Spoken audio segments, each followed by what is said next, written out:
Today what we're going to be doing is unboxing an 18 volt Ryobi pressure inflator.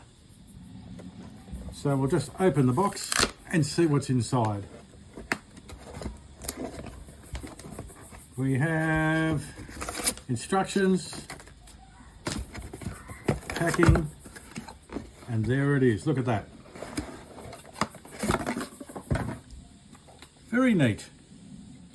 So what I'd like to do before we even plug it in, let's have a look at my old one. That's the old tire inflator. It's really good and I'll continue using it, but I really am quite interested in looking at the new one. This old one does have a couple of what I would call faults. The pressure gauge or the readout isn't particularly accurate, but it works just fine. The advantage with the Ryobi stuff, of course, is that it runs off the one battery, and like everything else I own, this one runs off the Ryobi 18 volt batteries.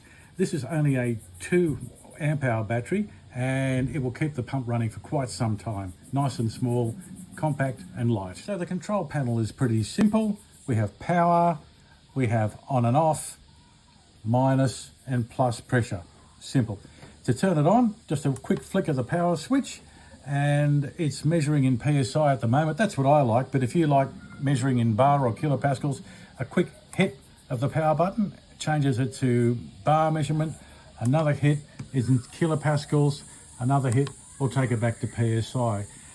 You adjust the PSI by going down or up. So if you look at the control panel, the top figure is its preset pressure. And what happens is you preset it, you turn it on, and it will automatically cut out when it gets to the set pressure. So what we've got here is we've got it plugged into the car. Our current reading for the car is 38.5. We want it up to 40. We just hit start.